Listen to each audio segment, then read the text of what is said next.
Hello friends, तो आज हम लोग सिंधु सभ्यता के बाद वैदिक सभ्यता के बारे में शुरुआत करेंगे। वैदिक सभ्यता के बारे में जानने की कोशिश करेंगे कि ये क्या है। तो आज हम लोग वैदिक सभ्यता का सामान्य परिचय यानी कि बेसिक इंट्रो देखते हैं कि वैदिक सभ्यता आखिर क्या थी। उसके बाद हम लोग वैदिक सभ्यता के अलग अलग टॉपिक्स के बारे में आने वाले वीडियो लेक्चर्स में पढ़ेंगे दोस्तों। ठीक है फ्रेंड्स, तो पहला अपन वैदिक सभ्यता का सामान्य परिचय यानी कि बेसिक इंट्रो देखते हैं कि वो क्या है। देखिए क्या बोला है, इंडिया में यानी कि भारत में सिंधु सभ्यता के अंत के बाद जो सभ्यता का उदय हुआ वो सभ्यता कौन सी थी? वो थी वैदिक सभ्यता कहलाई। और इसे सभ्यता को इस सभ्यता को आर्य सभ्यता भी कहा जाता है। ठीक है फ्रेंड्स, तो वैदिक सभ्यता को क्या कहा जाता है? आर्य सभ्यता भी कहा जाता है। इसके आधार पर कई लोग ये मानते हैं कि सिंधु सभ्यता का जो पतन हुआ वो आर्यों के आक्रमण के कारण यानी कि आर्यों के अटैक के कारण हुआ। देखिए होता क्या है कि भारत में पहले सिंधु सभ्यता थी, फिर सिंधु सभ्यता के पतन के बाद जो अगली सभ्यता आई ना, वो आई थी आपकी वैदिक सभ्यता। और वैदिक सभ्यता में आर्य लोग थे। तो कई लोग ये मानते हैं कि सिंधु सभ्यता के पतन का जो मुख्य कारण था, जो प्रमुख कारण था, वो कौन था? वो थे आर्यों का आक्रमण। आर्य थे सिंधु सभ्यता के पतन का प्रमुख कारण, ऐसा कई लोग मानते हैं। मैं आपको पहले भी पिछले वीडियो लेक्चर में बता चुका हूं कि बाहरी या आर्यों का आक्रमण कई विद्वान मानते हैं कि सिंधु सभ्यता के पतन में आर्यों का हाथ था। ठीक है फ्रेंड्स, तो वही बात यहाँ पर बोली गई है। फिर से मैं आपको पढ़ देता हूँ।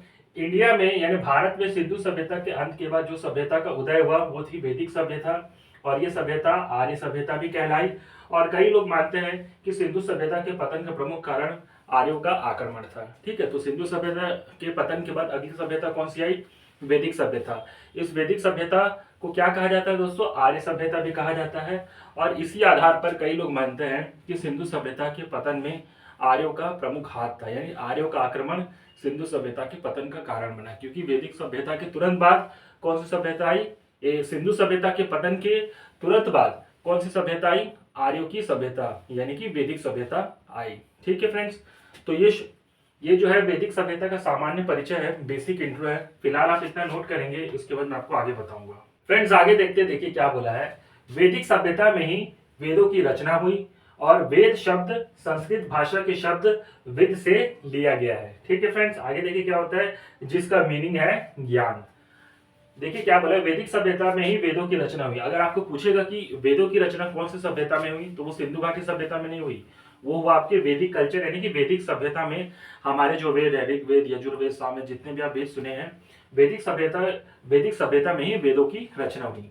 ठीक है फ्रेंड्स, और वेद शब्द जो है वो संस्कृत भाषा के शब्द विद से लिया गया है। वेद जो है, ये जो शब्द है दोस्तों, ये संस्कृत भाषा के शब्द किससे लिया गया है? विद से लिया गया है, जिसका अर्थ होता है ज्ञान यानी कि नॉलेज।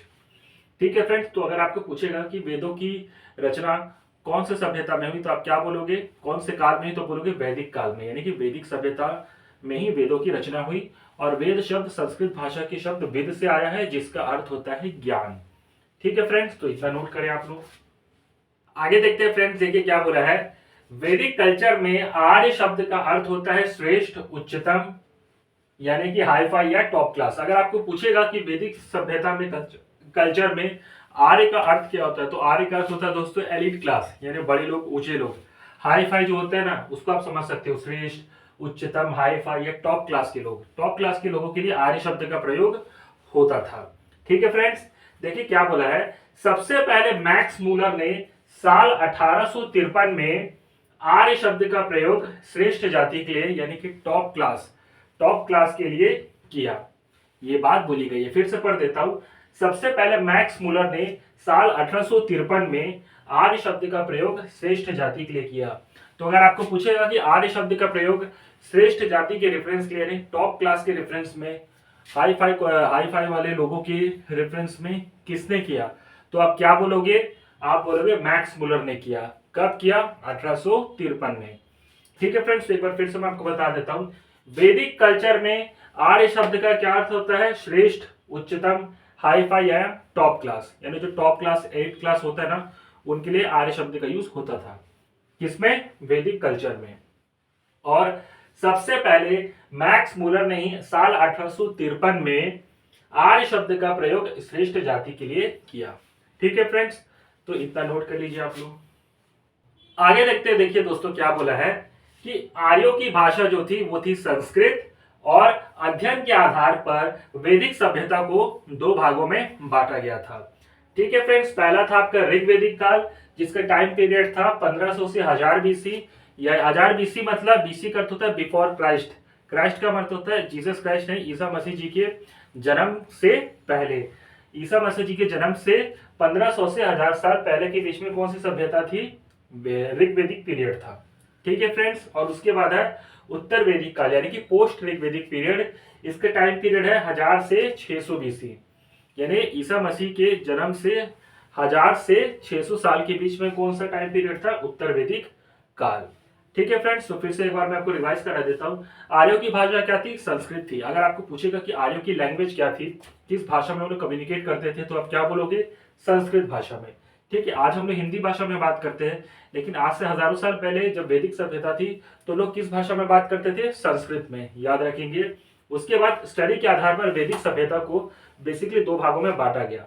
तो पहला जो टाइम पीरियड था वो था, उसे क्या कहा गया? ऋग्वेदिक काल। पहला जो वैदिक सभ्यता में पहला जो टाइम पीरियड आता है, पहला काल, उसको ऋग्वेदिक काल कहा गया, जिसका टाइम पीरियड था 1500 से 1000 साल बीसी। 1500 से 1000 बीसी, यानी ईसा मसीह के जन्म से 1500 साल से लेकर 1000 साल के बीच का जो टाइम पीरियड था वो किसका था? ऋग्वेदिक काल का। फिर उसके बाद आया उत्तर वैदिक काल यानी कि पोस्ट ऋग्वेदिक पीरियड, जिसका टाइम पीरियड था 1000 से 600 बीसी, यानी कि ईसा मसीह जी के जन्म से 1000 साल पहले से लेकर 600 साल के बीच का जो टाइम पीरियड था 1000 से 600 बीसी, वो कौन सा पीरियड था? उत्तर वैदिक काल यानी कि पोस्ट ऋग्वेदिक पीरियड था। इन दोनों कालखंड में वैदिक काल को यानी वैदिक सभ्यता को डिवाइड किया गया। ठीक है फ्रेंड्स, तो पहले आप इतना नोट करेंगे।